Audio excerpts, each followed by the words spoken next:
Hey everybody, and welcome back to the Basketball Purist. Now, this is my second vlog, so excited to keep this going with you guys. Today we're actually going to get into some stuff. It's going to be a little scattered, not too much going on, but we are still going to get into it and get to the fun stuff. And for any of you who are wondering, yeah, this hat is like, I know I wear a lot of hats all the time, but gotta keep trying to grow out the flow a little bit, so yeah, it's a little messy right now, but we'll let that slide. Alright, let's get this going. So, one of the first things I want to talk about today is the Ball family.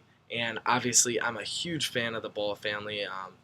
I think I love watching their show. I think it's so interesting, just how crazy some people can be, honestly. But everything that happens with them is so blown up and it's so crazy, and that's why I want to talk about it with you guys today. So obviously I think Lavar towed the line with was when he said stay in your lane to the one lady on the Colin Cowherd show, and it was insane. Like I was literally blown away. I was like, how could you say that to that kind of person?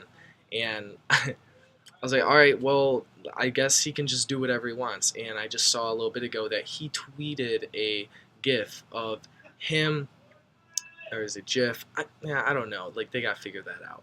But he tweeted a GIF or GIF about him dunking on Donald Trump. Now, all this stuff that's going on with LiAngelo, if you guys haven't heard, is basically because LiAngelo was in China and he shoplifted with a couple of his teammates, and because of that, he obviously was in jail for a little bit, and he somehow made it back to the United States, in large part because of Donald Trump. He helped him out, and Lavar is just refusing to acknowledge that he actually helped him get out of jail. So that's that with the LiAngelo situation, and now there's a new situation building up.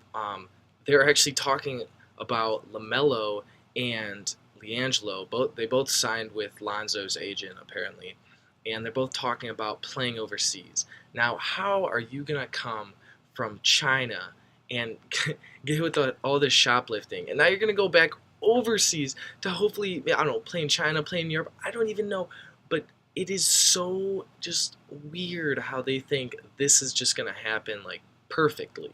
But all that aside, basketball is basketball, and LaMelo is so fun to watch. 92, even though I think that was the most flukest 92 ever. If that defense was ever, if my coach on my high school team ever saw that damn defense, he'd probably just take us right out of the gym. He would be on our, you guys know what, because of giving up 92. I don't need to be give up 92 in a whole high school game, so let alone one person scoring 92. And in addition to that, I love Lonzo Ball. I loved him in high school and college. Saw him a lot, but his game is not really translating to the NBA. I will get into that later. And LiAngelo, obviously nobody really knows his game at all, but somehow, just because of LeVar Ball and because of their name, they are all staying relevant. So that's all I wanted to say about everything in the Ball family. The next thing that happened that I thought was very interesting is that LeBron, he actually had a little bit of an interaction the other day when they played the Bulls. He almost had a triple-double, another almost. He got that one assist shy of getting that. But that wasn't the storyline of the game. A video later came out of a heckling fan saying a bunch of this. You guys can look up the video, but a bunch of these weird, just trying to get in LeBron's head, talking about his hairline and everything. And LeBron comes back at him, says a couple things along the lines of his girlfriend taking the video of LeBron and calls him LeBron calls him a bum. Very big fiasco that kind of happened on social media, if you guys missed it. But past that, some other news is that LeBron actually the other day when he hit that game winner, he actually overruled Ty Lue, and he just totally went Coach LeBron, general manager LeBron, and he put the team on his back and he hit that game-winning step-back shot. I mean, it was amazing what he did.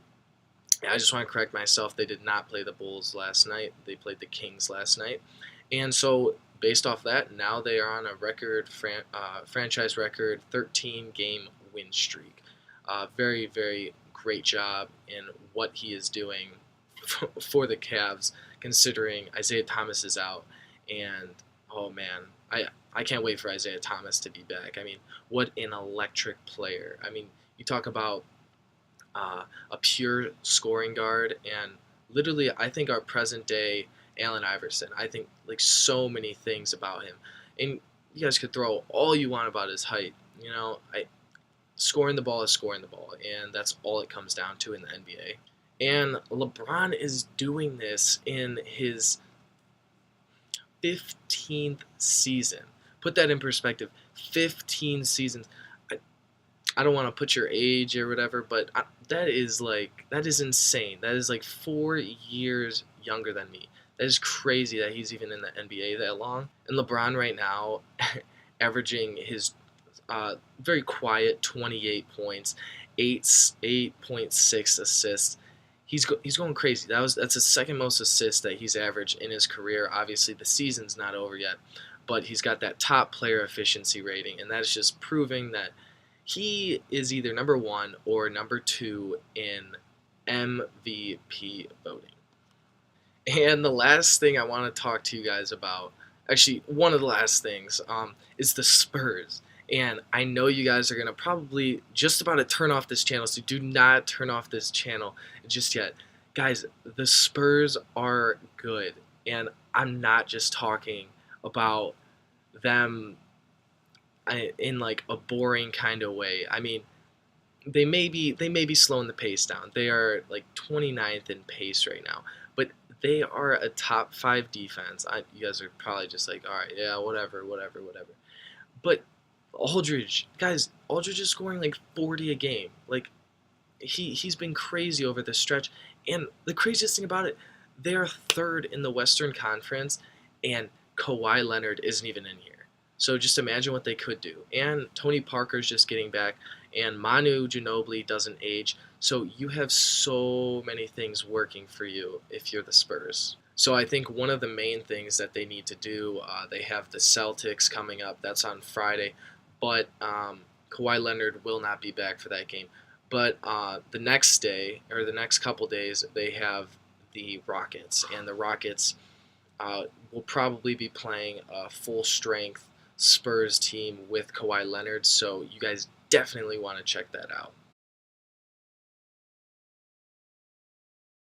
And guys, I'm sorry to say it, but we have no potential upsets tonight. You have the Lakers playing the Sixers, obviously at the Sixers, and I think the Sixers are going to be able to pull that one out easy.